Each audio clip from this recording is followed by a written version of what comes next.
kecil dan menengah UMKM di Indonesia. Jadi itu pertama tentang pemberitahuan adanya pergeseran judul judul dari materi. Kemudian saya, Pak Absul, itu bukan SH seperti yang saya sampaikan tadi, tapi adalah sarjana ekonomi dan magister administrasi publik. Sementara Pak Septa adalah sarjana ekonomi juga dan magister manajemen. Jadi tidak ada bau-baunya hukum, tidak seperti Pak Kris atau Bu Ina. Jadi bukan pakar atau ahli di bidang hukum. Tetapi mengapa kami berdua mencoba untuk memberanikan diri mengambil tema hukum dalam serial pembinaan atau serial sharing untuk UMKM ini? Karena ada dua alasan setidaknya. Pertama, karena aspek hukum ini belum ada yang menyentuh.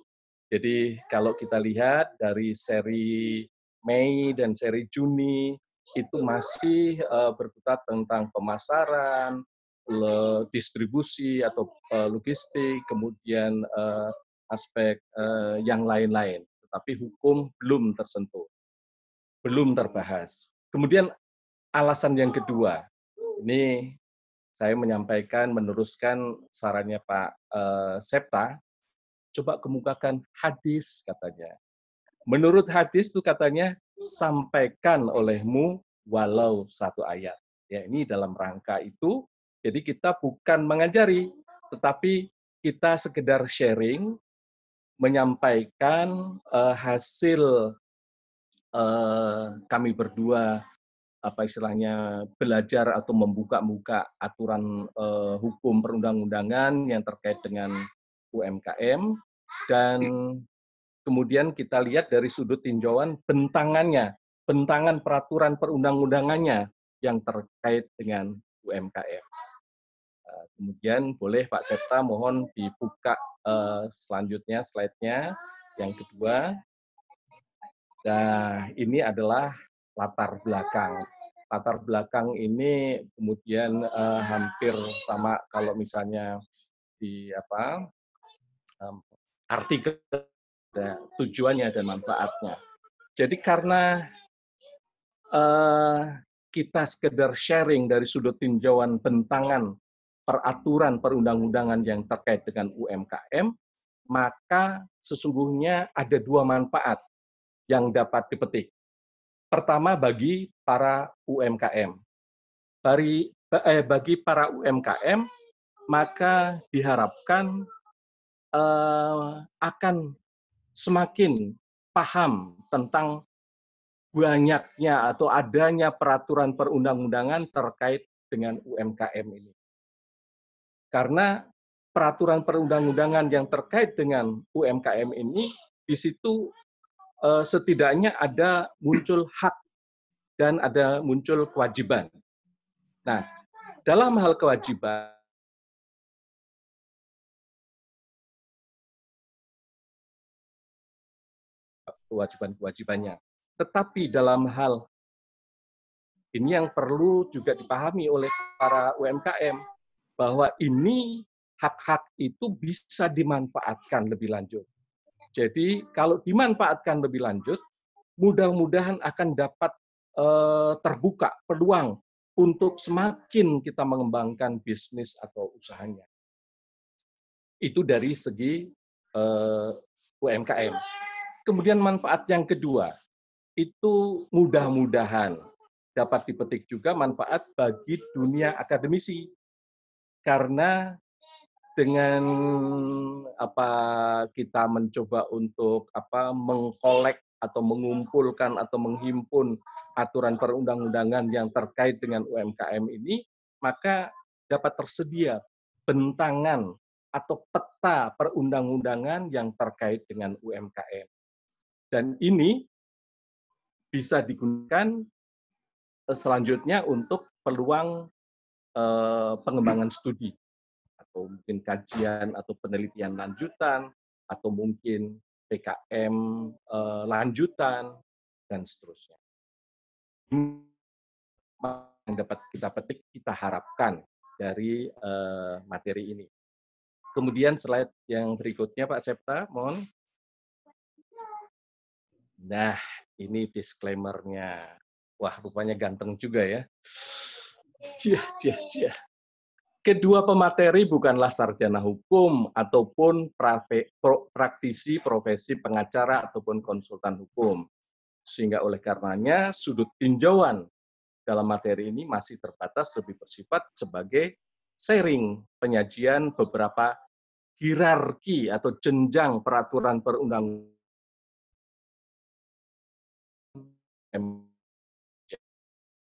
Jadi lebih terbatas pada sharing penyajian beberapa hierarki jenjang peraturan perundang-undangan.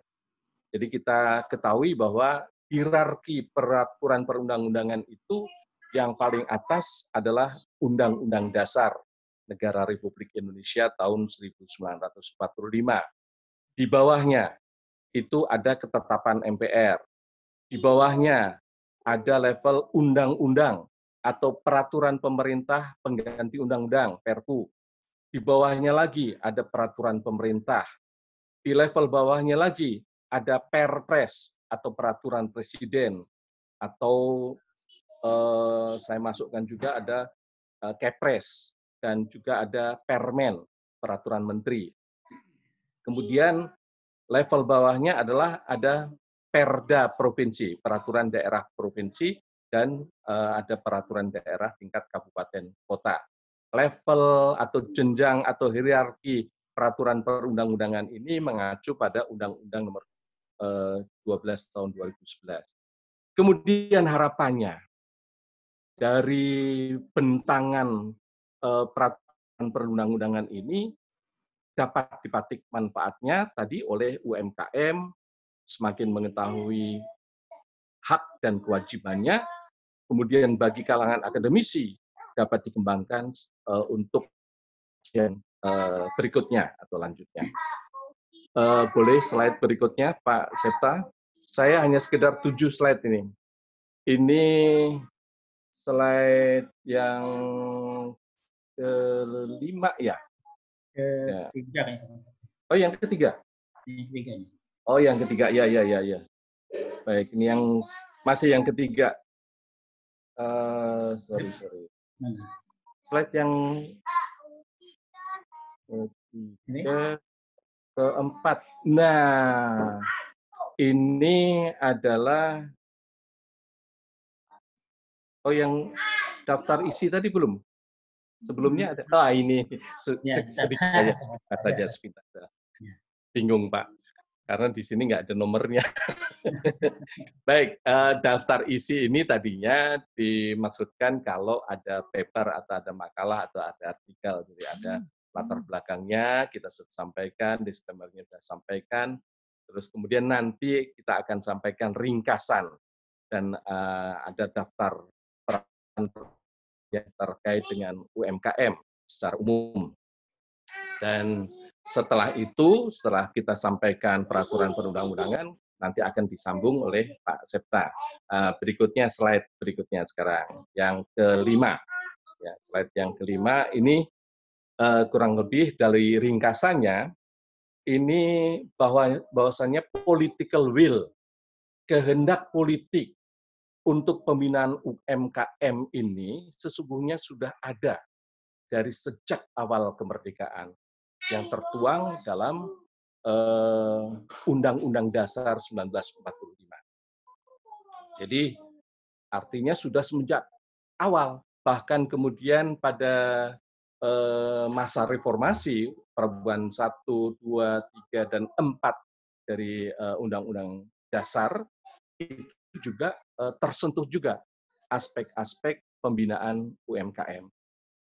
Kemudian dari political will tingkat nasional yang ada tertuang dalam Undang-Undang Dasar 1945 itu kemudian diperkuat, diijawantahkan oleh peraturan-peraturan hukum perundangan di bawahnya.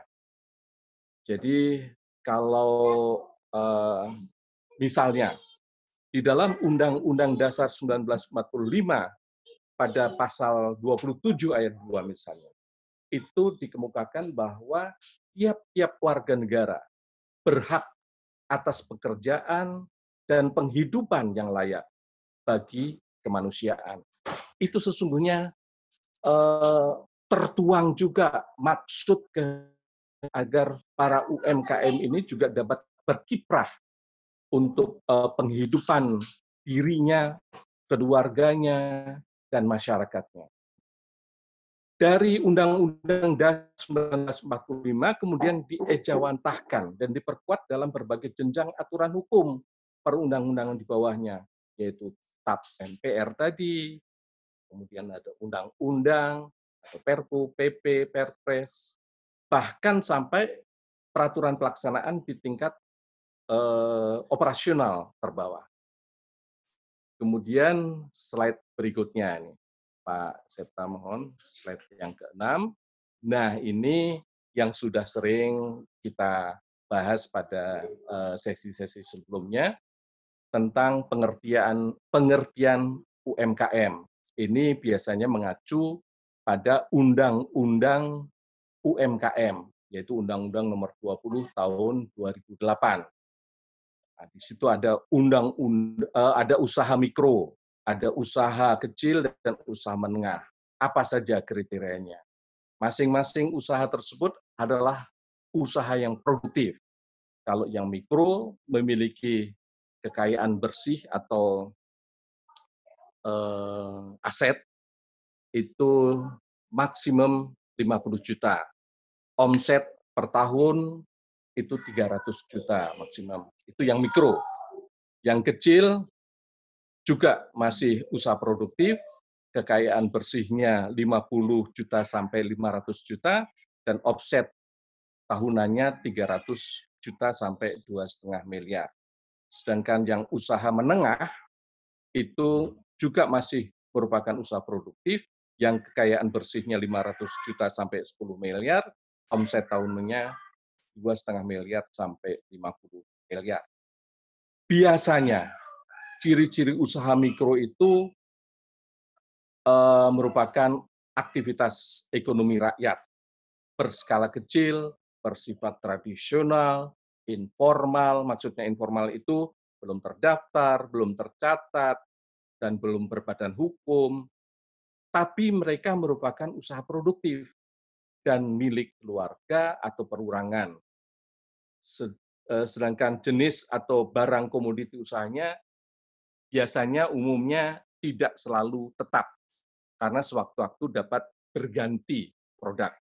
Dan tempat usahanya juga sering atau banyak yang tidak menetap, sesuatu bisa berpindah tempat.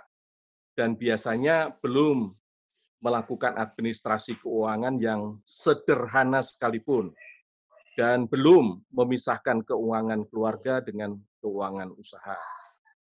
Kemudian sumber daya manusianya yang di usaha mikro itu kebanyakan masih belum memiliki jiwa wirausaha yang memadai.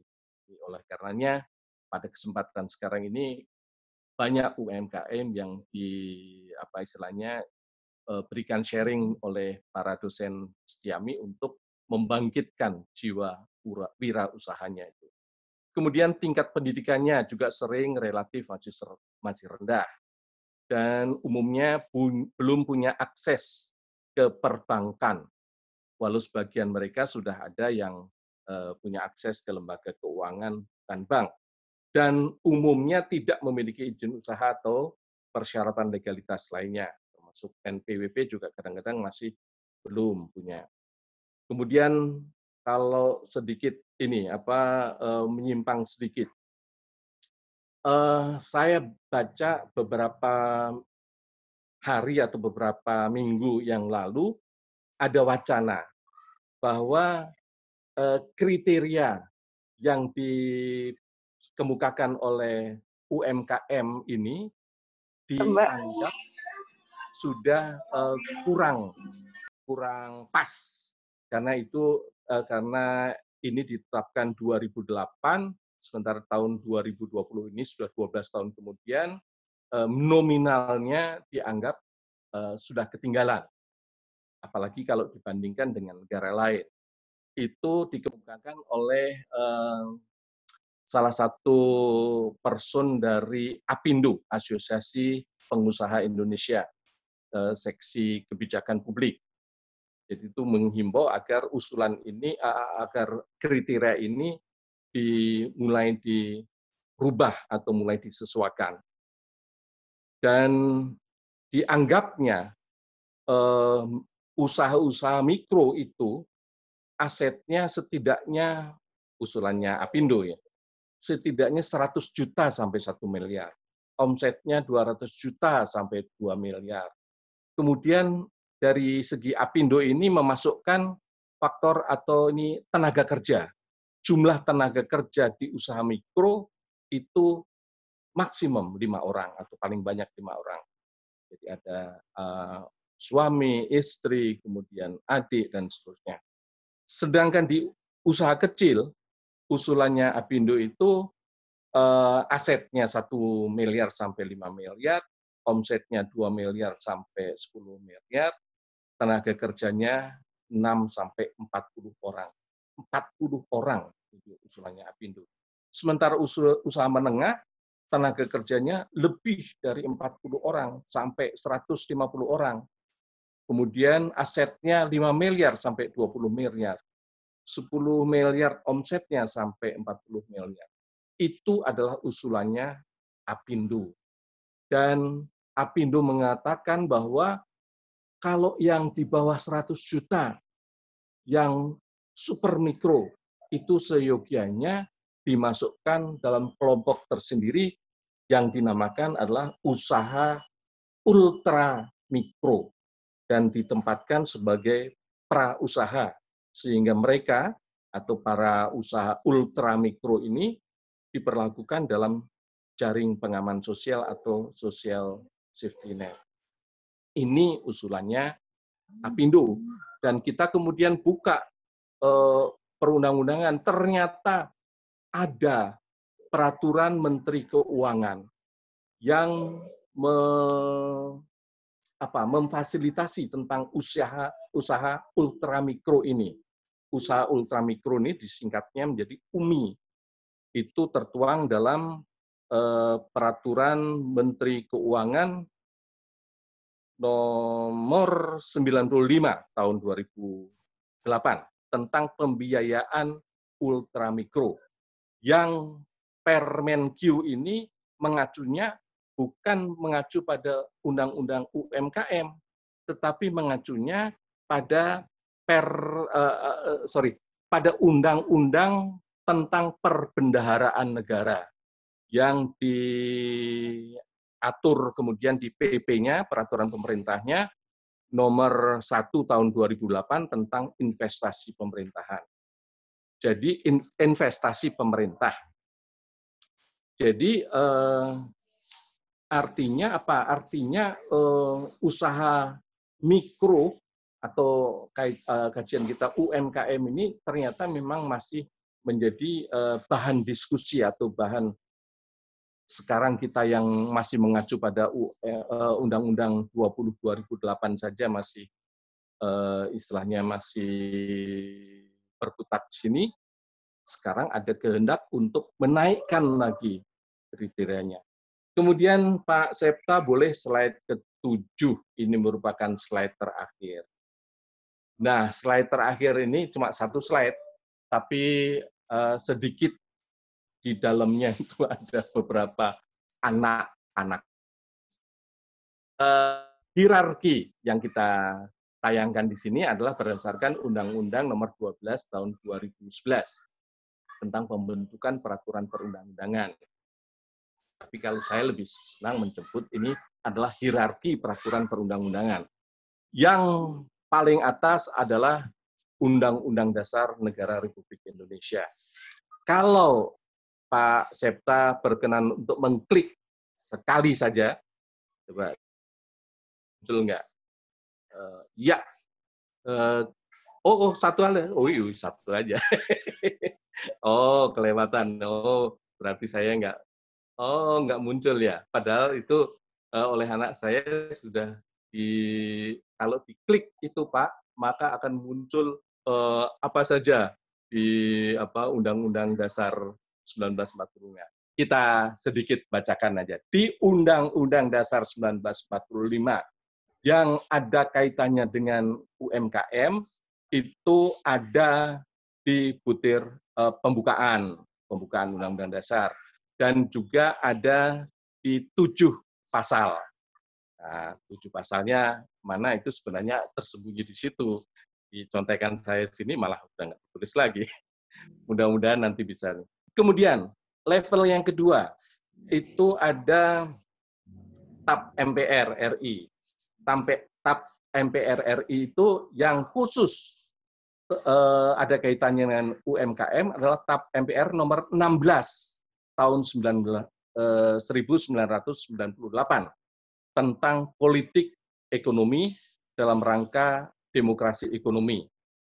Di situ ada tertuang di bab menimbangnya dan kemudian di 6 pasal.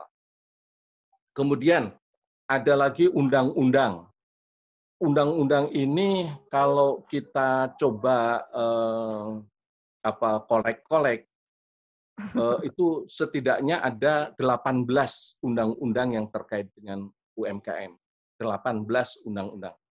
Kemudian di peraturan pemerintahnya itu ada 6 setidaknya yang sudah sempat kita ketemukan. Kemudian di Perpresnya ada 7. Di Permen, peraturan menteri, walaupun di dalam hierarki peraturan ini peraturan menteri tidak tertuang, tetapi saya coba istilahnya tempelkan sedikit di peraturan presiden. Permennya itu ada 8.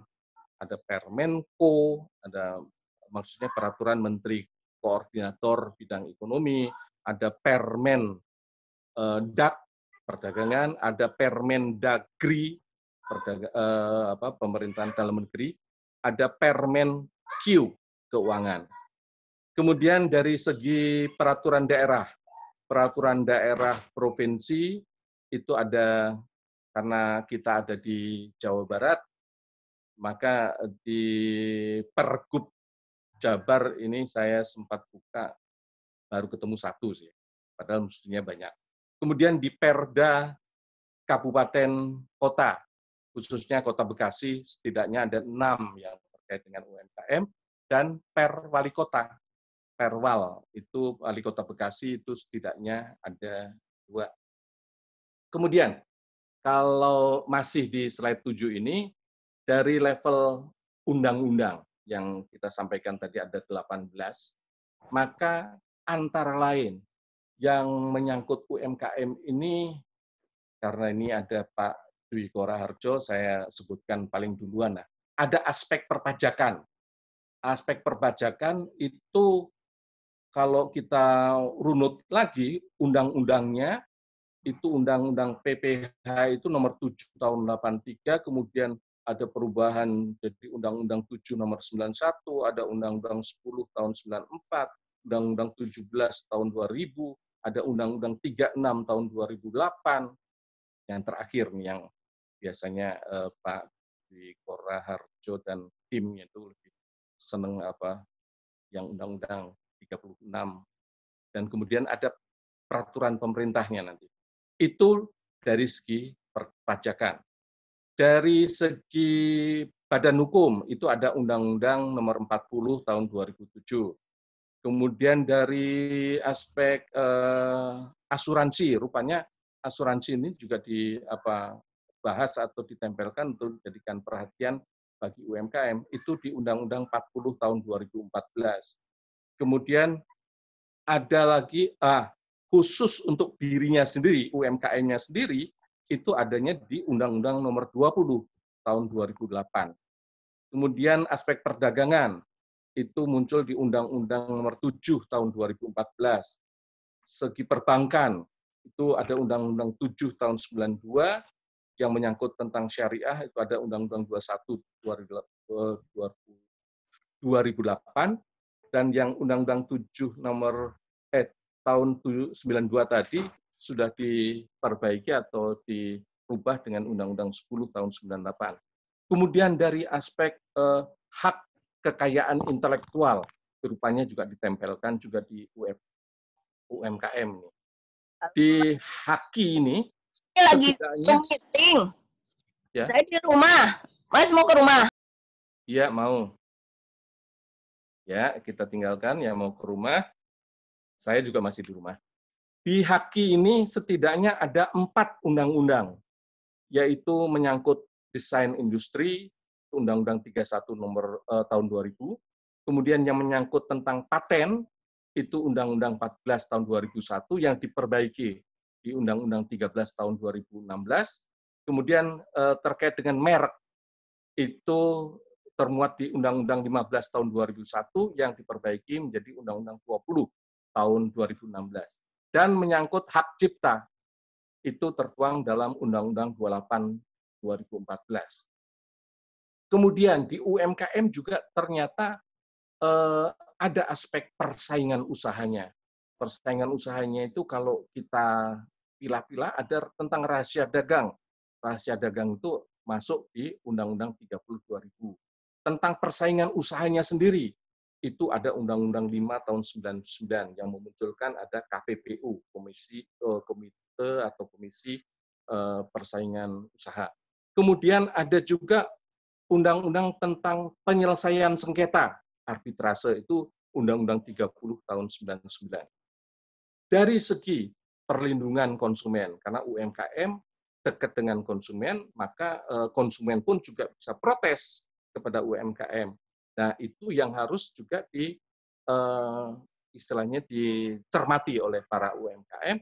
Itu undang-undangnya nomor 8 tahun 99 tentang perlindungan konsumen. Kemudian ada undang-undang perkoperasian, ada undang-undang yang tentang investasi tadi, perbendaharaan. Ya, artinya banyak sebenarnya kalau kita mau tekuni tentang undang-undang peraturan perundang-undangan yang terkait dengan UMKM.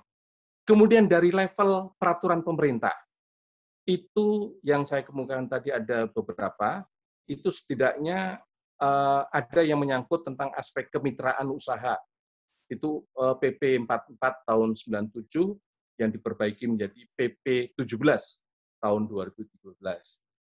Kemudian yang menyangkut aspek pembinaan dan pengembangan usaha, itu tadinya ada di PP 3298, kemudian diperbarui menjadi PP 17 tahun 2013. Aspek pembiayaan ini ada di investasi pemerintah yang tadi tentang pembiayaan ultramikro tadi, itu acuannya adalah PP 1 tahun 2008. Aspek perizinan itu ada PP 24 tahun 2018. Aspek perpajakan itu PP 23 tahun 2018. Dari level Perpres atau Kepres, ada yang menyangkut tentang penataan pasar, itu Perpres 112 2007. Ada yang menyangkut tentang pedagang kaki lima, itu Perpres 125 2012. Ada yang menyangkut perizinan yang memunculkan IUMK, izin usaha mikro dan kecil, itu Perpres 98 2014. Yang menyangkut tentang inkubator wirausaha, itu Perpres 27 2013. Dan yang menyangkut pembiayaan UMKM itu Kepres 14 tahun 2015 maupun diperbaiki dengan Kepres 19 tahun 2015. Sedikit tentang permen menyangkut ini. Permen banyak sekali.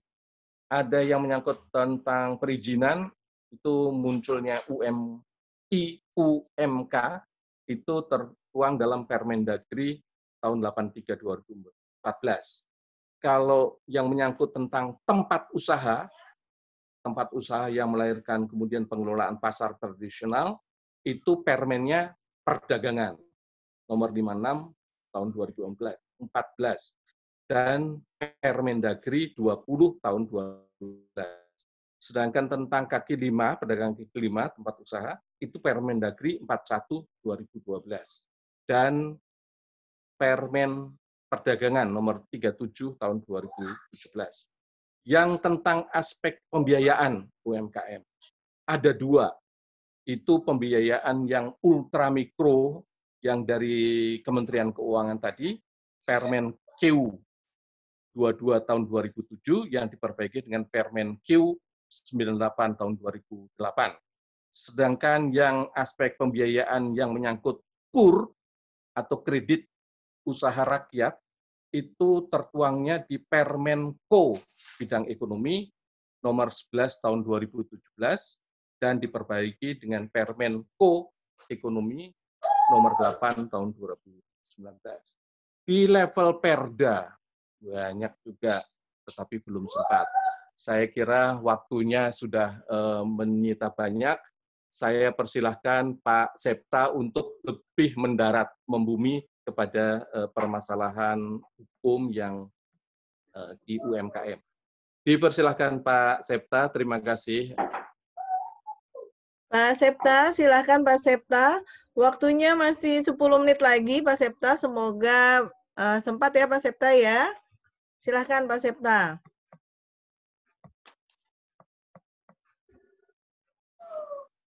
Ya, di-unmute dulu Pak.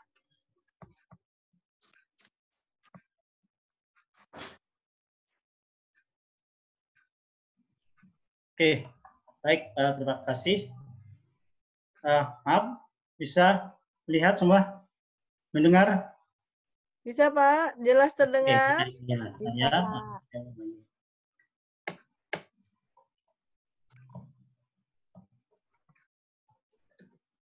Maaf ya, sebentar nih, masih belum bisa dia bergeser nih.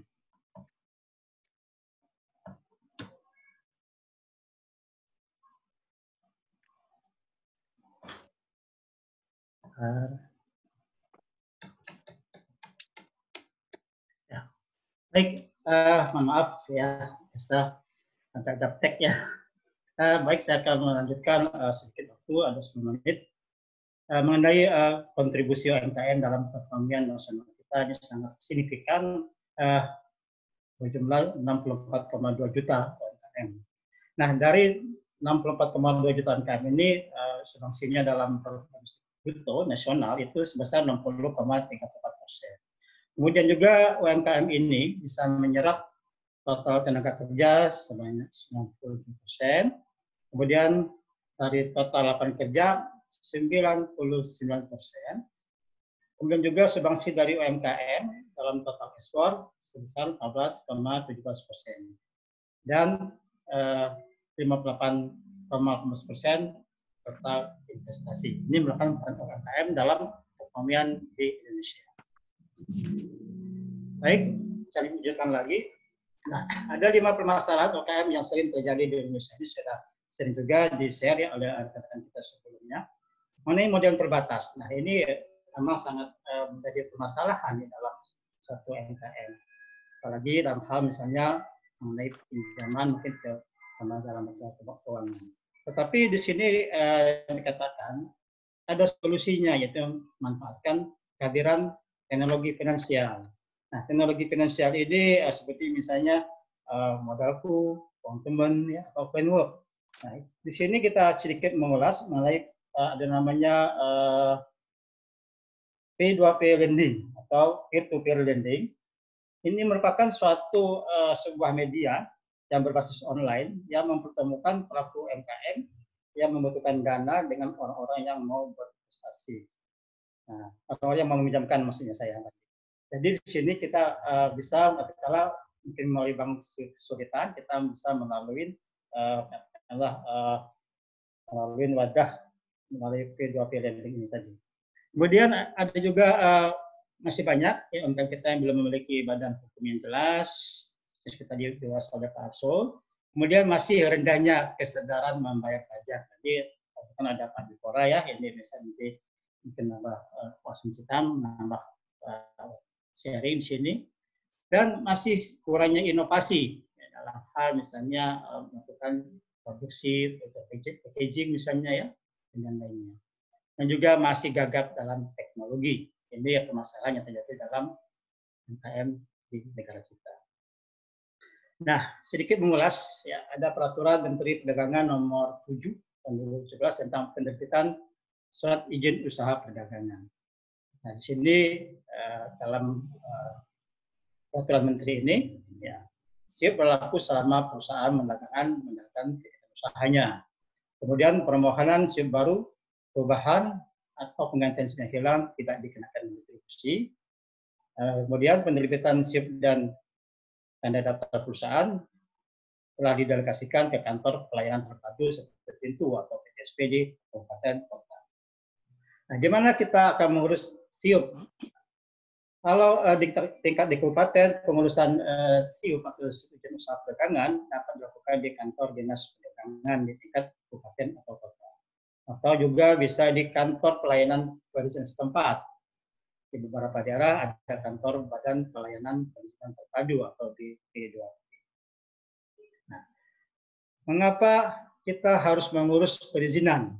Nah, di sini akan banyak keuntungan-keuntungan yang tadi disebut Pak Absul, ya, seperti misalnya mendapatkan kepastian tentang hukum, kemudahan dalam pemberdayaan, kemudian juga kemudahan dalam mengakses pembiayaan, mendapatkan pendampingan, kemudian mendapatkan pengakuan yang sah dari berbagai pihak, dan juga bisa mendorong para pelaku UMKM untuk sadar dan pajak. Lanjut ya, kita lanjutkan lagi. Nah, sekarang kita tadi sempat disinggung-singgung oleh Pak Absul mengenai izin usaha mikro kecil. Nah, izin usaha mikro kecil ini diatur melalui Undang-Undang Nomor 20 Tahun 2008 tentang UMKM. Kemudian ada juga Peraturan Presiden Nomor 98 Tahun 2014 t14 tentang izin UMK. Dan ada peraturan yang diberikan oleh Menteri Dalam Negeri Nomor 83 Tahun 2014. Maaf ini kepotong tulisannya tentang pedoman, ya, tentang pedoman pemberian izin usaha mikro. Nah, kemudian seiring dengan waktu, ya, sekarang ini untuk mendapatkan izin usaha mikro itu bisa secara online. Nah, ini tertuang ya, dalam peraturan pemerintah, ya, Nomor 24 Tahun 2018 tentang pelayanan usaha terintegrasi secara elektronik. Jadi para UMKM atau mikro kecil khususnya ingin mendapatkan usaha bisa secara online. Ya, kemudian juga diperkuat oleh Peraturan Menteri Koperasi dan UMKM Nomor 2 Tahun 2019 tentang perizinan usaha terintegrasi secara elektronik bagi usaha mikro. Selanjutnya, apa sih yang sering dilakukan oleh UMKM sehingga sering terjadi kesalahan? Nah, kebanyakan para peserta atau pelaku UMKM ini ya banyak melakukan perjanjian tidak secara tertulis. Jadi karena mungkin ada unsur masih kepercayaan dengan teman misalnya, maka biasanya perjanjiannya asal lisan saja. Nah, ini akan bermasalah. Kemudian sama juga menggunakan kontrak atau perjanjian generik. Jadi copy paste saja, misalnya mencari contoh-contoh apa namanya perjanjian kontrak, langsung buka di laptop, mencari contoh-contoh. Nah, walaupun sama, tapi ada hal-hal spesifik yang membedakan. Nah, kemudian bisa bermasalah. Kemudian juga, nah ini sering juga mengabaikan pendaftaran atas objek hak kekayaan intelektual. Jadi misalnya merek, misalnya kita sudah punya nama, ya lebih baik kita dapatkan. Kemudian belum punya dokumen resmi tentang perusahaan dan dokumen perizinan. Nah, ini yang jadi sering terjadi kesalahan ya, dilakukan oleh para pelaku UMKM. Nah, kita sedikit menjelaskan mengenai apa sih beda hak merek, hak cipta, dan hak paten. Nah, merek dan indikasi geografis ini diatur melalui Undang-Undang ya, Nomor 20 Tahun 2016. Kemudian ada juga namanya Peraturan Menteri Hukum ya, dan HAM RI Nomor 67 Tahun 2016 tentang pendaftaran mengenai merek. Nah, di sini kita lihat ada namanya merek dan indikasi geografis. Nah, apa sih yang dimaksud dengan indikasi geografis itu?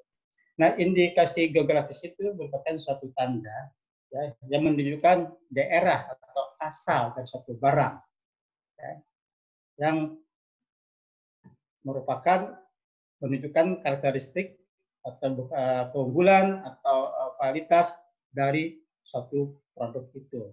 Contohnya apa? Misalnya kalau yang para penggemar kopi, nah, ada namanya kopi Arabica Gayo Aceh misalnya. Itu menunjukkan bahwa itu merupakan indikasi geografis, menunjukkan bahwa kopi ini punya ciri khas, ya, yang katakanlah karakteristik tertentu yang punya kualitas yang berbeda dengan kopi-kopi lain.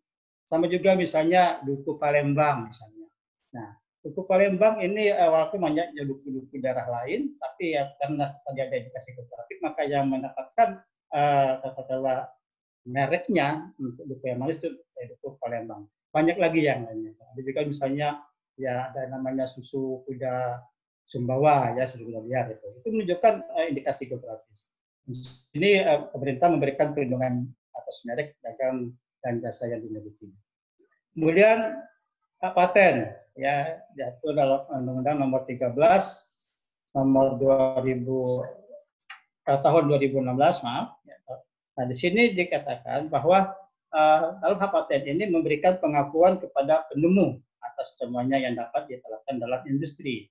Nah, hak paten ini memang diberikan bagi para penemu di bidang teknologi. Ya, paten diberikan untuk di bidang teknologi, jadi tidak ada di bidang lain. Seperti contoh misalnya Pak Habibie ya menggunakan teori perhitungan mengenai katakan pesawat. Nah, karena teori Habibie ini dipakai oleh industri pesawat, maka dia punya hak paten. Nah, hak paten ini juga bisa dilakukan untuk obat-obatan. Tapi kalau jamu misalnya atau jamu jahe, itu belum bisa dikatakan punya hak paten karena belum tentu adalah tingkat kesembuhannya itu mungkin tidak semua orang merasakan manfaatnya. Ada sebagian mungkin bisa manfaatkannya, tapi yang tidak. Nah, itu belum bisa. Kemudian untuk hak cipta.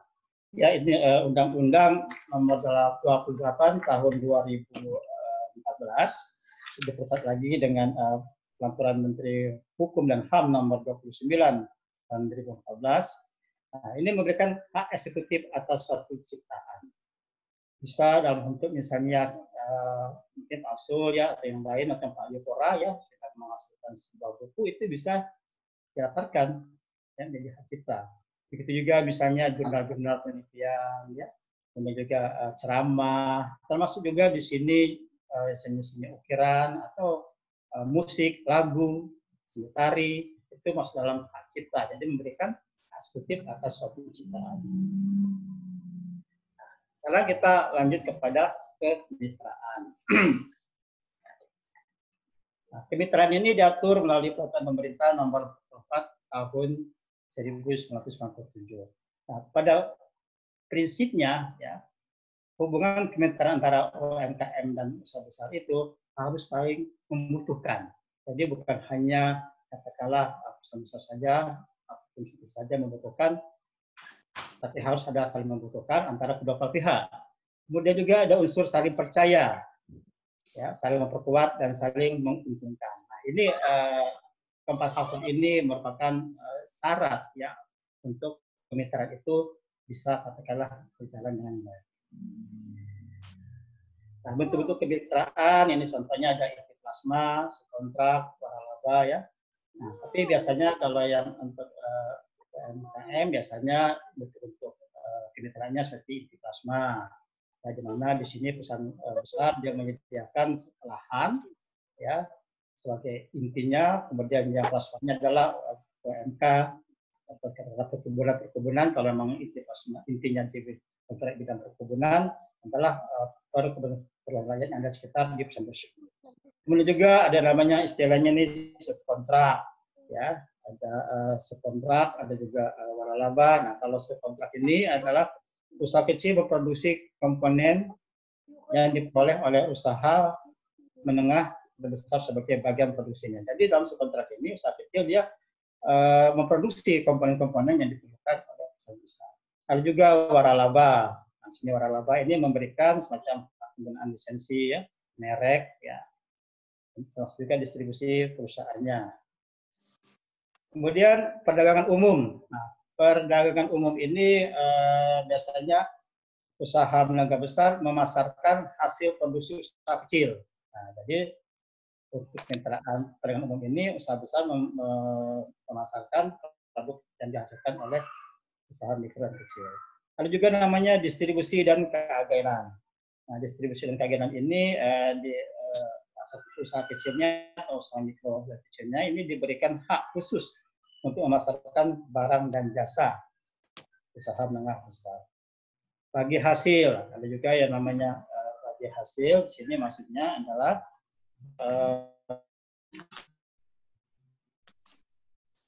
UMKM sebagai pelaksana menjalankan usaha yang dibiayai oleh usaha besar. Jadi usaha mikro kecil menjadi usaha yang dimiliki atau dibiayai oleh usaha besar. Kerjasama personal di sini antara UMKM dan usaha besar menjalankan usaha yang sifatnya sementara sampai namanya usaha patungan. Di sini UMKM lokal ini bermitra dengan usaha besar asing melalui pola usaha patungan atau joint venture, di mana menjalankan aktivitas ekonomi secara bersama-sama dengan mendirikan perusahaan yang baru. Nah, yang terakhir itu penyumber luaran. Di sini maksudnya adalah dalam pola kemitraan penyumber luaran ini, usaha besar berkedudukan sebagai pemilik pekerjaan, sedangkan UMKM-nya sebagai penyedia dan pelaksana jasa pekerjaan. Nah, hubungan kemitraan yang diberikan ya oleh usaha besar dalam memperkuat UMKM adalah dalam hal misalnya maintenance produksinya dan pengolahan produknya, dalam hal pemasaran, itu juga dalam hal bantuan permodalan, dan juga dalam hal mengembangkan sumber daya manusianya dan juga dalam hal teknologi. Baik, terima kasih. Demikian paparan dari saya. Selanjutnya saya serahkan lagi kepada Ibu Resista atau Pak Rudi Kustanto. Terima kasih. Ya, terima kasih Pak Hapsul Nur Hadi dan Pak Septa Zahran. Kita berikan aplaus dulu Bapak Ibu. Ya, secara virtual atas paparannya tentang aspek hukum yang menyangkut UKM. Ya, baik Bapak Ibu dan kakak-kakak UKM di sini, di chat room ini sudah ramai sekali ya Pak Rudi. Bagaimana pantauan Pak Rudi dari Studio 2 di sana? Sudah berapa pertanyaan nih Pak? Satu pertanyaan, cuman diulasnya panjang lebar. Iya, iya. Iya, betul, betul. Nanti Tadi kita saya tanyakan sempat langsung. baca ya. Iya, nanti kita tanyakan langsung nih Bu. Satu pertanyaan dari peserta ini dibahas tuntas nih. Ya, Pak Rudi silakan dibacakan. Jadi Pak Hapsul dan Pak Septa tadi sudah mulai ada tanya jawab di chat room. Ya, kebetulan ada Pak Redo. Pak Redo di situ mulai mulai itu Pak. Saya lupa tadi menyebutkan Pak Redo. Ya, Redo masih standby ya. Ya, terima kasih Pak Redo. Ya. Waalaikumsalam Pak Redo. Jadi tadi gimana Pak Rudi aja yang bacain ya? Ya, baik betul, Bu. Saya bacakan Bu. Bersama keluarga. Silakan Pak. Ya, ini pertanyaan dari Ibu Ririn Widyastuti. Jadi Bu Ririn ini bertanya terkait mengenai pengurusan SIUP. Beliau minta tolong bisa dijelaskan, apakah harus ada alamat domisili yang merupakan kantor, bukan rumahan, sehingga para UMKM harus menyewa tempat atau memakai virtual office. Namun, untuk beberapa izin seperti biro travel, mengharuskan space kantor yang cukup luas dan di alamat tidak boleh di perumahan. Mohon pencerahannya, apakah peraturan masih berlaku sama? Terima kasih. Silakan Pak Septa atau Pak Hapsul. Pak Hapsul, silakan Pak Hapsul. Wah, sudah mulai mendarat. Kalau sudah mulai mendarat, kelihatan sekali kalau kurang pengalaman. Jadi, karena sesungguhnya kalau kita lacak di aturan itu, perizinannya itu memang banyak macamnya. tapi kelihatannya kita secara garis besar itu secara dimulai dari awal yang terendah dulu. Jadi pertama terus ada di RT RW untuk sampai ke kelurahan. Di kelurahan itu ada izin usaha IUMK. Terus kemudian nanti kalau memang itu harus kecamatan, maka kecamatan yang mengeluarkan. Nah, termasuk untuk di keterangan di kelurahan itu sekalipun memang harus lengkap isiannya, alamat domisili, rumah tinggal, KTP, dan seterusnya. Tentang alamat kantor, ini barangkali kepada yang usaha-usaha tertentu yang memang akan banyak ketemu dengan customer. Barangkali ini yang perlu alamat kantor, jangan sampai di alamat rumah. Tapi selanjutnya mungkin saya perlu dikoreksi, Mas Redo, gimana? Atau Pak Septa, monggo. Karena terus terang kalau penguasaan teknis lapangan ini saya terus terang mohon maaf agak kurang menguasai. Monggo, silakan. Karena ini sharing ya, sharing. Silakan, boleh. Mungkin ini sepengetahuan saya ya, untuk yang para kepala pelaku UMK tadi, memang di situ harus ada semacam izin lokasi ya. Tapi bagaimana misalnya kalau misalnya kepemilikan ini bukan punya kita, misalnya masih katakanlah menyewa. Nah, dalam aturan itu kita juga bisa meminta katakanlah perjanjian menyewa sebagai syarat kita mengurus SIO, dan juga ada semacam jaminan atau katakanlah di pihak yang menyewakan juga tidak keberatan. Ya, jadi memang walaupun kita menyewa satu tempat, tapi tetap kita harus ada minta izin kepada si penyewa tadi ya untuk mengurus dalam izin usaha pedagang tadi. Itu yang saya ketahui, Bu. Tapi mungkin barangkali yang paham masalah hukum, ya mungkin praktisi juga bisa menambahkan, karena memang ada aturannya memang, tapi belum sempat kita terbaca cukup banyak ya, pesertanya yang saya baca tadi, memang harus menunjukkan ada namanya lokasi, usaha lokasi. Nah, bagaimana makanya kalau itu misalnya kita bukan di kita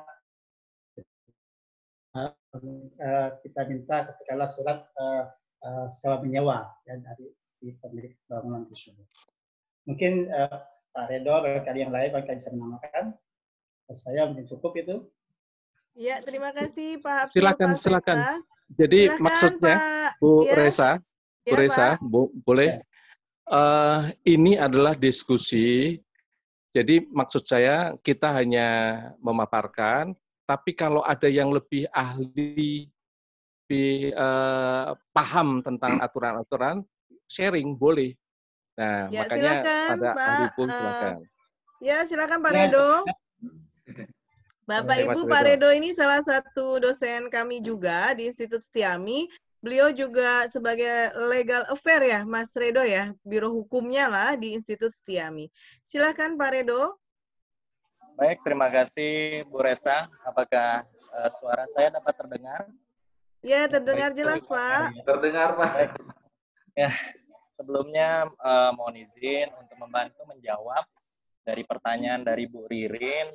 Punten Bu Ririn dan Pak Septa juga saya izin pada Pak Absul. Jadi memang mengenai badan usaha traveling ini atau badan usaha pariwisata, pada dasarnya ini konteksnya badan usaha yang kategorinya kebanyakan berbentuk PT atau berbentuk CP. Jarang sekali yang berbentuk UMKM. Biasanya dia berlatar status itu CP minimal.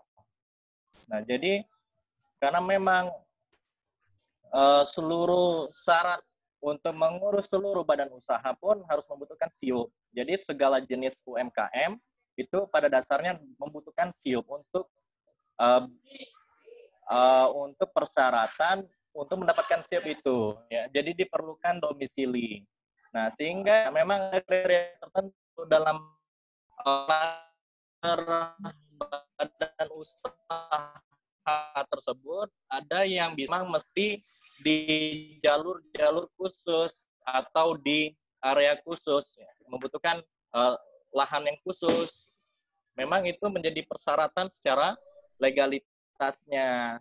Jadi memang kalau kita ingin membuat jenis badan usaha seperti traveling, nah itu memang juga ada klasifikasi dari persyaratan tanah dan sebagainya. Jadi memang kita harus menyesuaikan Ibu Ririn terhadap domisili yang semestinya dibutuhkan.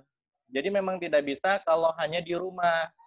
Karena klaster badan usahanya berbeda. Sama halnya seperti mau membuat suatu badan usaha seperti sekolah, yayasan, dan sebagainya. Itu membutuhkan tanah yang memang area yang memang disyaratkan. Karena kan ada berbagai persyaratan. Nah, kegunaannya domisili ini saya sudah sampaikan di chat. Jadi domisili usaha memang secara representatif memang harus dipenuhi karena dibutuhkan bagi para klien dan calon klien maupun stakeholder lainnya. Yang terpenting domisili usaha ini bagi usaha diperlukan untuk mengurus segala dokumen legalitas. Jadi ada pertanggungjawaban dan ada tertera di dalam legalitasnya. Jadi jelas alamatnya di mana dan sebagainya. Mengenai persyaratan yang tanahnya atau bangunannya tidak bisa di rumah perumahan, itu mungkin jenis klaster badan usahanya yang memang ada yang bisa di sektor perumahan, ada yang memang tidak bisa. Biasanya saya mengurus perizinan, ada memang beberapa kriteria yang demikian. Dalam mengurus perizinan, jadi persyaratannya berbeda-beda.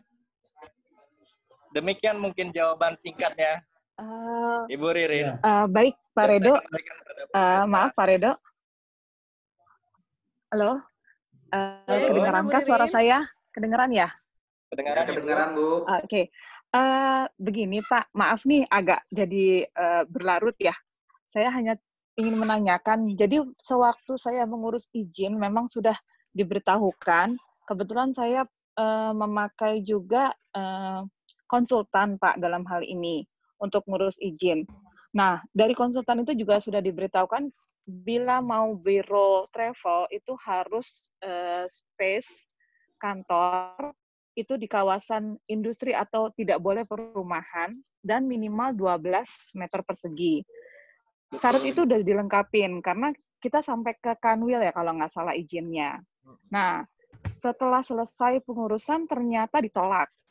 Nah, saya tidak tahu kenapa ditolaknya, tapi izin yang keluar adalah hanya menjadi agent. Nah, itu yang akhirnya memang skalanya harus PT ya, Pak ya? Kalau biasanya biro travel. Minimal CV, Bu. Biasanya yang saya ketahui itu biasanya minimal CV biro travel biasanya. Ya, saya udah PT, Pak, akhirnya. Saya ngurus PT, cuman ya itu, ternyata udah saya diurus PT-nya, pas izin untuk yang biro travelnya, tidak bisa, padahal saya sudah menyewa ruangan itu seluas 24 meter persegi. Dan sudah survei sampai 2 kali dari Kanwilnya. Nah, kemudian saat ditolak, saya bertanya dong, kenapa? Oh, itu wewenang yang dari yang di atas. Nah, ini kan yang menyebabkan kemungkinan usaha kecil, Pak. Mungkin dibilang UMKM karena memang skalanya masih di bawah 4,8 M kan, Pak, kalau dari ukuran pajak, ya. Nah, ini yang menyebabkan juga ada kendala gitu, Pak. Jadi kita mau maju juga susah, karena kan kita modalnya juga untuk sewa ruangan, terus untuk permodalan di modal di store, pada saat mau jadi PT, itu kan lumayan juga ya, Pak, ya. Akhirnya terkendala, karena akhirnya cuma bisa jual tiket doang. Karena kalau cuman agent kan cuma buat jual tiket aja. Betul, betul. Itu, nah itu Pak, tadinya saya pikir apa sudah ada perubahan, apalagi terkait yang COVID gini ya Pak, mau nggak mau kita vakum semua kan Pak ya, itu sebenarnya. Berarti Baik, peraturannya masih sama ya Pak ya? Iya, solusinya Ibu harus meningkatkan status dari badan usaha menjadi CV Ibu. Oh saya udah PT Sehingga- Pak, Oh, sudah PT. sudah, Alhamdulillah. malah sudah PT. Pertandanya Iya. sudah mendapatkan siupnya atau siupnya terkendala, Bu? Nah, siupnya itu nggak dapat yang biro travel Pak, tapi hanya jadi agent. Oh, Itu sebenarnya. Padahal kan saya maunya itu ke biro travel, karena kalau agent kan penjualannya terbatas Pak, hanya untuk tiket doang, ya nggak bisa berjualan tour. iya.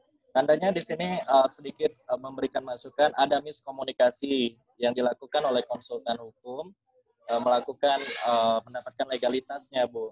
Sehingga Betul Pak. dari pemerintah mengeluarkan izin yang berbeda dengan Benar. apa yang dikehendaki. Mungkin persyaratannya hanya dipenuhi untuk menjadi agent, sehingga yang keluar pun adalah siup untuk menjadi agent. Mungkin itu bisa diklarifikasikan kembali kepada pemerintah atau bisa dinaikkan tingkatnya lagi Bu dan melengkapi persyaratan kembali. Bisa ya Pak ya gitu ya Pak ya? Bisa Bu. Jadi Karena kan revisi. kayak Iya. revisi ya, registrasi ulang gitu ya istilahnya ya.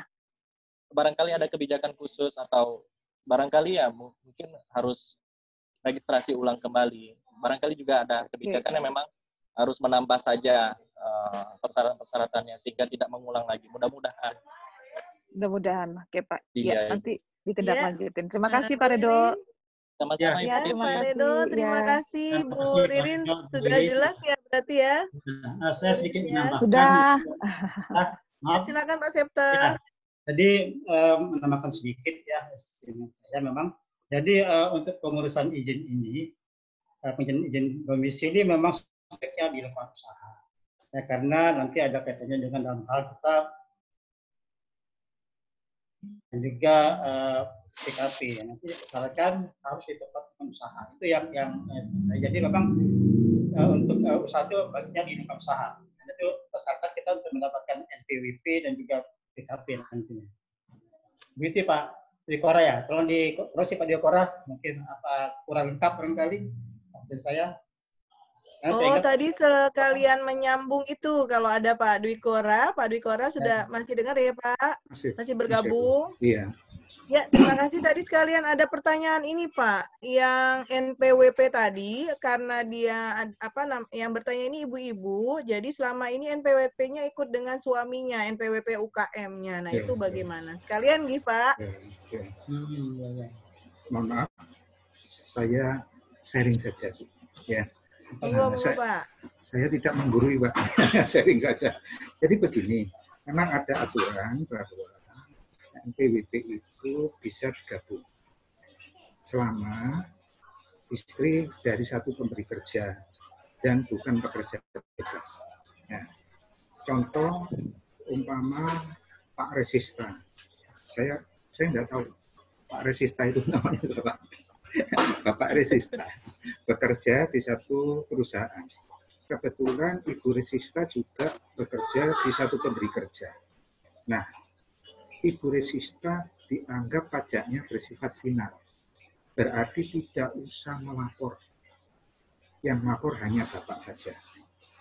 Itu. Nah, tetapi kalau Ibu Resista punya usaha, itu tidak bisa. Itu nanti harus digabung dengan ketentuan-ketentuan tertentu. Yang boleh digabung itu kalau istri hanya mendapatkan pekerjaan dari satu pemberi kerja. Gitu. Terus menyambung yang tadi, Ibu Ririn, mohon maaf, saya meneruskan dari Pak Septa. Urun rembuk ya, nun sewu Pak Rido. Dari kacamata pajak, Pak. Dari kacamata pajak, ini mumpung belum teman-teman UKM yang akan mendirikan badan usaha, apapun itu, firma TV monggo di kalkulasi plus minusnya, enak di mana, itu itu nanti Pak Rito yang lebih ahli. Tetapi dari sisi kacamata pajak, mohon diingat bahwa nanti pada saat Bapak Ibu sudah harus PKP, pengukuhan pengusaha kena pajak, meskipun tidak melebihi omset 4,8 miliar untuk 1 tahun, tetapi kalau Bapak Ibu Ririn nanti travelnya jalan, Ibu mendirikan tempat usaha dan oleh oknum diizinkan di rumah, katakanlah, itu akan bermasalah pada saat Ibu bertransaksi dengan bendahara lain. Dengan pemerintahan, Ibu akan bermasalah. Karena apa? Ibu harus PKP. Sedang mengurus PKP itu, tempat usaha tidak boleh di perumahan. Harus di tempat usaha. Nah, itu yang harus diperhatikan oleh teman-teman UMKM. Jadi, kalau PKP itu kan syaratnya kan di atas 4,8 miliar Pak Biko, belum tentu. Di bawah 4,8, tapi kalau bertransaksi dengan pemerintahan, dengan bendaharawan, itu harus PKP. Jadi itu urun rembuk saya, mungkin bisa dijadikan masukan untuk itu, bahwa dan PKP itu, penentuan itu diberikan PKP, itu memang harus ditinjau dulu dari kantor pajak. Itu Bu Risa. Bu Resa, masukan dari saya. Izin Pak Harjo, izin Bu Resa. Maaf Pak, ini kebetulan saya juga sudah nggak di perumahan Pak, karena sudah tahu izinnya harusnya memang sewa lokasi. Saya sudah sewa tempat yang tadi itu Pak, saya sewa tempat 24 meter persegi, karena syaratnya kan cuma 12 meter sebenarnya Pak. Nah, tapi entah kenapa pada saat proses perizinannya itu ditolak untuk biro travel, tapi hanya jadi agent. Kemudian itu kan kendala. Nah, kalau PKP itu kan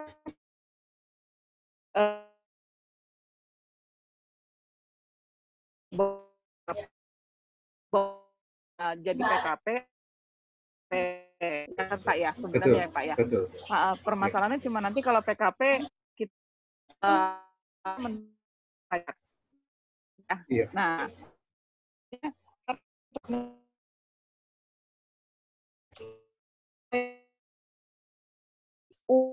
jadi biro travel atau saya tetap maju PKP tapi menjadi agent, itu doang sih Pak sebenarnya Pak. Jadi masih ada dilema sekarang. Nah, sebaiknya itu syarat saya karena menghitung kalau biaya yang harus itu. Kalau sudah izin keluar agent, tetapi itu kepengennya biro travel yang di atasnya itu ditimbang-timbang dulu kosnya, biaya. Saya sarankan itu langsung ketemu dengan AR setempat di lingkungan itu. Apakah kondisi itu bisa memungkinkan untuk jadi PKP? Mohon maaf, saya pernah bekerja di perusahaan agent. Kebetulan agen asuransi, tidak jauh beda dengan agen biro travel. Dan itu dia memang berdiri sendiri sebagai kantor pusat agen asuransi. Saya pikir agen travel juga berdiri sendiri sebagai kantor pusat, tetap harus PKP. Jadi saya hanya was-was kalau nanti agen biro travel ini akan melayani permintaan katakanlah pembelian tiket dari bendaharawan, umpama dinas pendidikan, ini ada rombongan 10 orang mau ke Aceh, itu kan dari ibu, nah itu mesti itu harus PKP, meskipun omset itu hanya katakanlah baru jalan baru 100 juta, itu tetap harus PKP, itu yang ibu harus antisipasi. Itu Bu. Ya benar Pak. Itu ya Pak ya, wajib pajak patuh ya Pak. Kalau bisa sih memang memilihnya PKP Pak biar lebih aman. Betul, kan bayarnya hanya 0,05 ya Pak sekarang ya Pak kalau untuk UMKM. Betul, ya. Bukan Bu, lain Bu. PKP itu Ibu tidak mengeluarkan biaya karena PKP itu keluarkan faktur, timbul BPN, itu tanggungan penerimaan. Tapi kalau Ibu UMKM itu 0,5% dari omset. Iya, benar Pak. Iya. Jadi, Kalau nggak ada transaksi nggak bayar kan gitu ya Pak ya? Maksudnya nggak usah bayar pajak. Ya. ya. Ya, Lagi paham ini Pak. ada insentif sampai bulan September Ibu bisa pakai, Iya. bebas bayar Tidak. pajak. Ya. Gitu, Makasih Pak itu Arjo. dari saya. Makasih Pak Ya, penjelasan. bagaimana? Cukup terjawab. Dari tadi ada tambahan juga Alhamdulillah. dari Iya, Pak Redo alhamdulillah. dan Pak Harjo Dwikora. Jadi Ya, menyita waktu nih. terima kasih ya Bu. Jadi menyita Ya, waktu. terima kasih Bu. Nggak apa-apa Bu, ini sambil sharing ya Bu ya. Jadi semua juga bisa mengetahui Bapak Ibu kakak-kakak UKM di sini bisa tahu apa namanya tadi ada tambahan dari sisi perpajakannya juga dari sisi perizinan. Nah Pak Rudi, kalau saya tidak salah lihat nanti tolong dipantau ya Pak Rudi. Sepertinya ada juga yang bertanya tentang HKI Pak. Ini dari Pak Hatulusan. Pak Hatulusan ini adalah usahanya di bidang percetakan. Jadi sering naik desainnya, apakah atau bagaimana untuk urusan HKI-nya? Begitu Pak, siapa dulu ya Pak Septa, Pak Hapsu silahkan.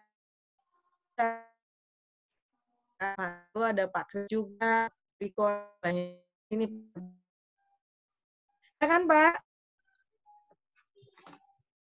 Pak Hapsul, ya atau Pak Septa tentang HKI khususnya desain di sini karena kebetulan Pak Hatulusan ini usahanya di bidang percetakan sehingga sering terlibat dengan pekerjaan desain. Ya, ya bagaimana Pak Septa, Pak Hapsul? Saya coba dulu tapi secara umum ya Pak Septa. Nanti Pak Septa yang mendaratkan, membumikan.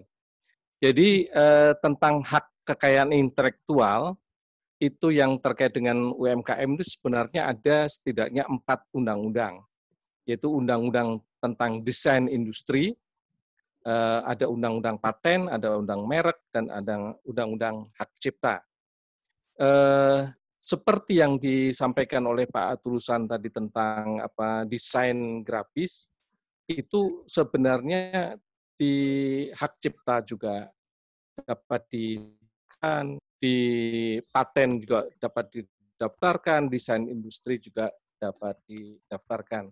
Apalagi kalau seperti yang kemarin itu disampaikan oleh Bu Rina, Bu Aramia Fahriyah Arema, itu beliau kan juga bergelut dalam desain grafis dan kemudian aktif mengikuti lomba-lomba. Kalau sudah sampai ke logo dan itu dipatenkan, itu maka itu ada perundang-undangannya sendiri. Termasuk kasus yang kemarin itu sempat merebak atau ayam bensu, misalnya bensu geprek dan seterusnya itu karena terlambat atau kalah cepat pendaftarannya, maka bensu menjadi haknya orang lain yang mendaftarkan lebih awal. Demikian juga pada waktu kasus lama dulu ada ayam goreng nyonya titik yang tadinya suami istri kompak, terus kemudian akhirnya suami istri kemudian berpisah dan kemudian si suaminya itu dalam tanda petik istilahnya meneruskan dengan nama tersebut, maka si pihak istri nggak bisa lagi untuk mengkomplain atau tentang nama yang sudah terlanjur didaftarkan oleh mantan suaminya tadi. Itu kurang lebih kasus-kasus yang sempat saya baca, tetapi kalau untuk mendaratkan atau membumikan aturan-aturannya, coba mohon bantuan Pak Septa atau mungkin Pak Redo atau mungkin Pak Kris ini sampingnya Pak Redo tuh. Pak Kris ini SH juga loh. Nah, monggo silakan Pak Septa duluan. Bagaimana? Di unmute dulu Pak. Ya nanti Bapak Ibu Bapak-Bapak ini ya. Bapak-Bapak yang lain bisa menambahkan. Ada Pak Kris, juga ada Pak Redo ya. Silakan Pak Septa, suaranya belum terdengar. Dengar suara saya? Dengar Pak. Oh ya, tadi kalau yang saya tangkap dari pertanyaan dari Pak Hatulusan Pak ya. itu mengenai apa namanya desain Pak ya, desain grafis Pak ya. Nah, jadi kita memang dalam desain grafis ini bisa dalam hakik termasuk dalam hak merek Pak ya, mungkin ya merek Pak ya. Mungkin suaranya Pak maaf. Pak tulisan misal di Jasa percetakan, Pak. Oh, percetakan. Ya. Iya Pak, percetakan. Jadi tulisan ini maksudnya punya semacam desain sendiri Pak ya.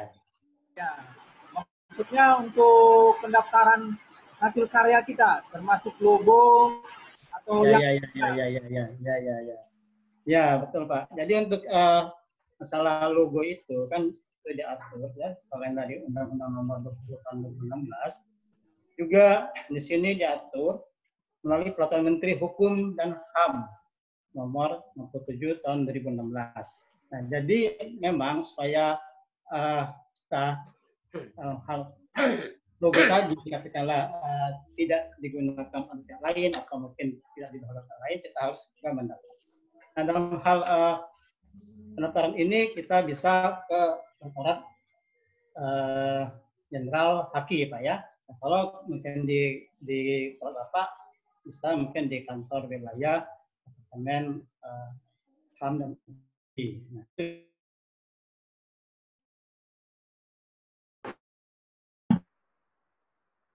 setelah tidak bersama Pak dalam PP Peraturan Menteri maksud saya Peraturan Menteri Hukum RI Nomor 67 Tahun 2016 itu sudah semua tata cara dan juga apa saja kesulitannya. Nah, nanti mungkin untuk lebih jelas lagi Pak, mungkin kita bisa melalui WA karena juga karena mungkin banyak hal yang sedikit tadi dijelaskan, termasuk tarifnya bagaimana. Nah, jadi supaya hak merek ini menjadi katakanlah penyebab Pak, karena lumayan Pak, kalau hak merek ini nanti saat misalnya dia bisa diberikan pada Bapak, ini masa berlakunya ini cukup lama Pak, ini bisa sampai 10 tahun masa berlakunya ini Pak, yang katakanlah tadi yang logo tadi Pak ya, dan juga itu kalau misalnya mau dialihkan atau misalnya digunakan ke pihak lain itu mempunyai nilai ekonomis juga itu, ya bisa kita katakanlah maunya merek Bapak yang buat, kemudian punya Bapak, kemudian Bapak bisa katakanlah digunakan oleh perusahaan lain atau Bapak itu mengeluarkan nilai ekonomis Pak. Nah itu sedikit Pak saya coba sedikit menjelaskan. Mungkin lagi rekan-rekan yang lain, mungkin Pak Antoro barangkali, Pak Kris, Pak Redo bisa menambahkan Pak. Saya menambah wawasan Pak. Oh Pak Kris Pak yang mau menambahkan silakan Pak Kris Antoro. Saya tambahkan ya. Ya baik. Silakan Pak. Baik terima kasih. Kasusnya Pak Tulusan sama Bu Ririn sebenarnya bersama. Kalau Bu Ririn terkendala dengan izin, kalau Pak Tulusan sudah izinnya sudah keluar Pak ya? Ya Pak Tulusan. Pak Tulusan. Bu. Izinnya udah keluar Pak. Oh belum. Oh belum izin. Ini sama Bu karena menyangkut boleh dikatakan masyarakat luas karena seperti di Bu Ririn kan terbentur dengan perizinan karena seandainya dengan mudah memberikan perizinan dari pemerintah akan menjadikan bumerang sebenarnya dengan kondisi yang semacam ini Ibu. Jadi akan sangat banyak pertimbangan lah harus seperti apa yang harus dikeluarkan izin itu. Ya karena sebelum ke Bu Ririn Pak Tuhan ketika memberikan grafis atau gambar dan sebagainya ada kesalahan sedikit pun akan beratkan gitu ya akan istilahnya ada suatu kendala yang benar-benar yang akan membatasi gerak seorang Pak Tulusan. Nah Ibu Ririn juga sama sebenarnya karena di Biro Perjalanan ya pariwisata dan sebagainya itu karena boleh dikatakan akan boleh dikatakan geraknya kan luas. Ibu di bidang ininya Bu Ririn mohon maaf sampai kemana nih Biro rencana yang Ibu akan dilakukan sampai ke negara mana Bu di bidang Biro Perjalanan ke Pariwisata itu Bu Ririn? Mohon maaf. Iya, kebetulan hanya di dalam negeri atau Oh enggak, justru malah luar negeri, Pak. Nah, justru lebih banyak di luar negeri, Pak. apalagi menyangkut seluruh, boleh dikatakan global dunia, Bu ya. Karena kondisinya boleh dikatakan sekarang sedang kompak, Bu ya. Jadi itu Benar. akan menjadikan bumerang di bidang perizinan dan sebagainya, Ibu. Jadi memang sebenarnya bukan di ini sih, Bu. Kalau saya pengamatan saya itu perlu pertimbangan masak sebenarnya dari pihak-pihak tertentu yang untuk memberikan izin tersebut sebenarnya. Pengamatan saya semacam itu, Bu, dan tidak jauh seperti Pak Tulusan gitu ya, untuk memberikan izin itu Bapak bisa menerbitkan atau mengeluarkan dan sebagainya itu sebenarnya perlu benar pertimbangan, karena ya kita salah-salah memasang poster dan sebagainya atau apa dan sebagainya akan berimbas juga. Ya, maaf. Tapi maaf Pak, maaf Pak, ya. Ya, maaf Pak, izinnya itu justru dari Desember ke Januari Pak, belum ada COVID sebenarnya Pak. Oke. Perurusan izinnya, iya. Ya sebenarnya kan gini, pandemik ini kan sebenarnya, saya mau mengatakan bagaimana. Dari Cina kan sebenarnya dari bulan apa tuh? Januari Pak. Tidak sebetulnya dari September. Ya. Itu hanya karena itu tadi ada peraturan dan sebagainya itu salah satunya sana. Tapi ya tetap lagi di Indonesia kan salah satunya juga memang karena alasan birokrasi ya ini yang sebenarnya jadi segala macam yang ibu akan dengan mudah harus ke sini bulat dan sebagainya. Ya sulit sekali, jadi apalagi dengan kondisi semacam sekarang akan tambah sulit. Seperti itu. Mohon Ibu, Pak Tulusan juga. Terima kasih Pak. Terima kasih Pak Kris. Pak, ini saya confirm lagi ya Pak ya. Jadi untuk yang Pak Tulusan, apakah memang harus perlu izin dulu, artinya sebagai satu badan usaha, atau bisa nggak mengajukan misalnya seperti Bu Rina misalnya ya Pak ya, misalnya Bu Rina sebagai individu ingin mengurus haki dari desainnya, apakah memang harus diperlukan badan usaha? Ya. Karena kalau saya sama Pak Rudi ngurusinnya cuman yang dosen-dosen aja ya Pak.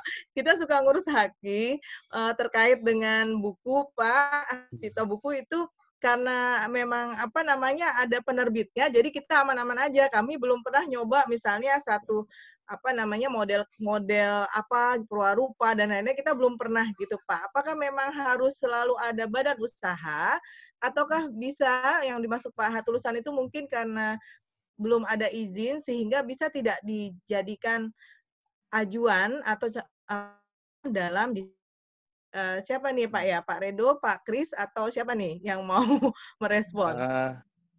Saya duluan, karena saya itu biasanya umum, tapi nggak menjawab gitu. Nanti yang jawab. Namanya yang bau rekso kan nggak apa-apa Pak, silakan. Oh iya, oke, monggo Pak. Ini, jadi istilahnya hak cipta. Oh ya, selamat datang Ibu Ina, ini pakar hukum juga, dokter hukum. Oh, Bu Ina udah datang ya, Bu Ina. Tadi hadir kelihatan. Jadi betul, Pak, kembali lagi tentang hak cipta itu kan kita ingat bahwa para musisi misalnya, kemudian para pencipta tari misalnya, itu nggak perlu dia mempunyai surat izin usaha dulu, tapi dia perorangan, individu, dia menghasilkan karya cipta yang kemudian karya cipta ini agar tidak duplikasi atau klaim oleh orang lain, maka dia daftarkan di Direktorat Jenderal Hak Kekayaan Intelektual tadi. Kalau di daerah mungkin di Kanwil Hukum, Kanwil Hukum HAM itu kantor Kementerian Kehakiman. Nah, itu kurang lebih. Jadi tidak perlu harus berbentuk perizinan usaha. Perorangan boleh. Tapi untuk lebih afdolnya, para pakar hukum, monggo Pak Redo, Pak Kris, Bu Ina, Pak Septa dulu, sebelum. Oh iya, Pak Septa. Mungkin setelah Pak Septa, Bu Ina ya Pak ya, biar ada ibu-ibunya begitu. Jadi begini Pak Tulusan, memang di dalam peraturan itu ada juga dokumen-dokumen katakanlah yang harus diperhatikan baik secara perorangan maupun secara perusahaan. Jadi kan katakanlah Bapak belum punya SIUP Pak ya, memang chip itu kan bisa membantu Pak ya kalau memang ada waktu kita lulus. Nah, tapi kalau yang saya baca itu yang untuk dokumen yang diperlukan ya dari untuk perorangan misalnya merek yang logo misalnya tadi yang saya itu KTP Pak, fotokopi KTP,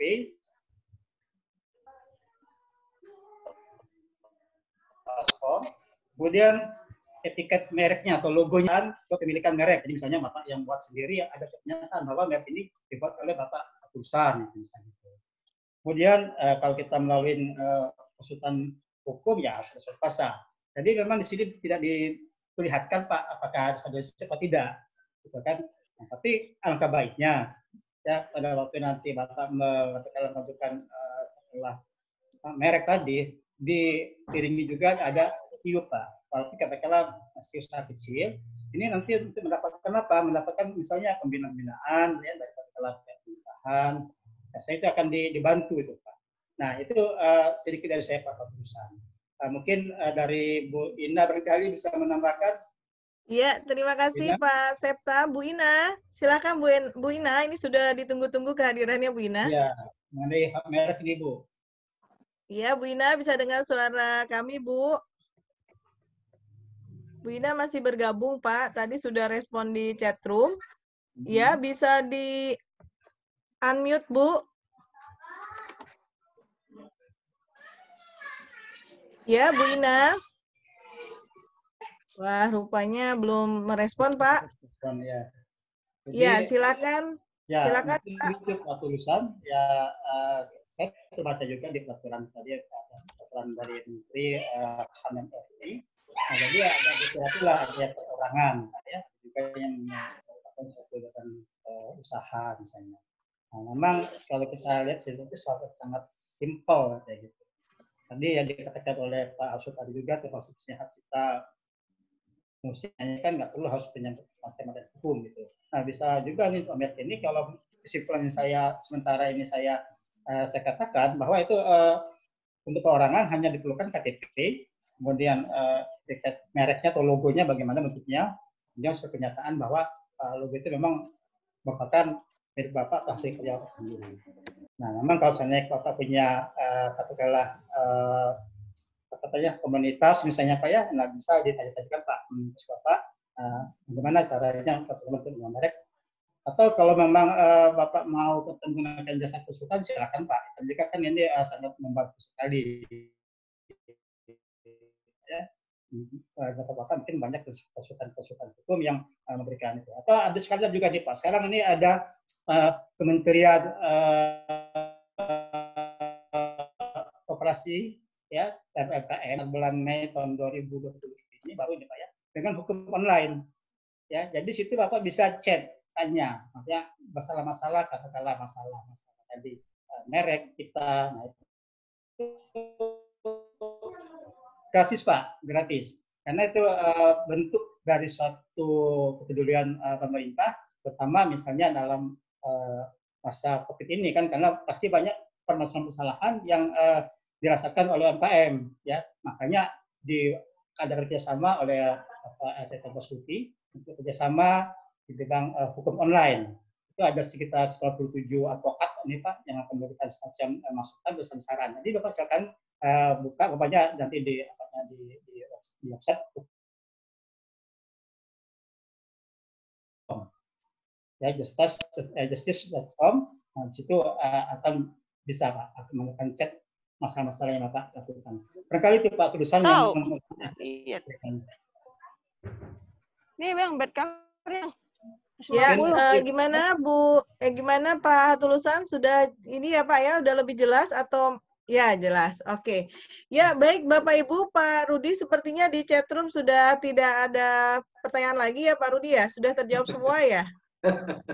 Soalnya udah mau maghrib nih Pak. Kalau pertanyaan banyak Bu sebenarnya, cuman batas seriusan? waktu. Iya, karena waktu yang membatasi, sehingga kita sepertinya juga kan nggak bisa berlama-lama Bu. Ya, karena ada di grup juga kan bisa tanya jawab di sana ya Bu. Ya, betul Pak Kris. Betul. Saya sudah share link sertifikat ya di di chatroom. Bapak Ibu bisa klik. lalu isikan nama dan emailnya, nanti otomatis sertifikat akan terkirim di email yang Bapak Ibu tadi masukkan sebelumnya. Sudah terbaca ya Bapak Ibu ya, kakak-kakak UKM? Sudah terbaca ya di chat room-nya?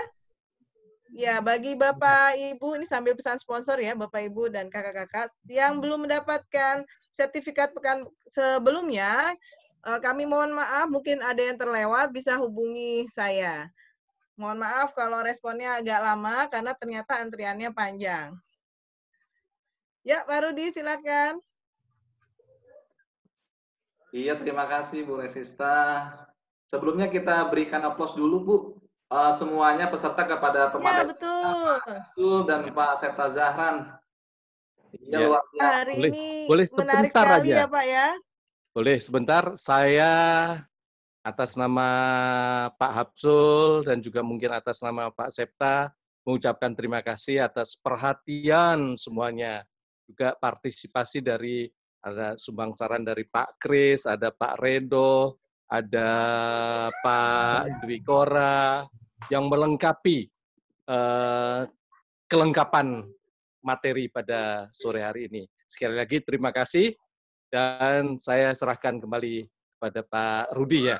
Ya, assalamualaikum warahmatullahi wabarakatuh. Waalaikumsalam warahmatullahi wabarakatuh. Iya Bu, terima kasih semuanya. Insya Allah nanti ini bagus memang kita buat workshop ya Bu. Jadi pesertanya Betul, nanti Pak. ketemu semua akan dibahas tuntas, itu lebih seru Bu. Kalau lewat ini kan keterbatasan waktu. Baik, Ya, Bapak, jadi Ibu. Bapak Ibu menyambung dulu ya Pak Rudi ya, bahwa nanti setelah seri Juni ini, pekan ini terakhir, kita ada lagi di seri bulan Juli, itu hanya setiap Sabtu Bapak Ibu, kakak-kakak UKM, hanya setiap Sabtu dari pagi sampai sore lagi ya, seperti ini. Dan di bulan Agustus insya Allah baru ada workshop tentang kebutuhan Bapak, Ibu, dan kakak UKM yang waktu itu bisa kami tangkap, diantaranya tentang kemasan, tentang produk, lalu apa yang baru hari ini adalah pendampingan pembuatan proposal ya Pak Rudi ya, proposal Ya, betul, untuk Bu. pengajuan modal dan yang lainnya. Jadi tetap bersama kami Bapak, Ibu, dan kakak-kakak UKM di Institut Setiami Berbagi untuk UKM. Ya, silakan Studio 2, Pak Rudi. Baik Ibu, sebelum kita tutup, kita ucapkan terima kasih banyak kepada para pemateri, materinya luar biasa, pesertanya juga luar biasa, pertanyaannya tepat, jawabannya tepat. Alhamdulillahirrahmanirrahim.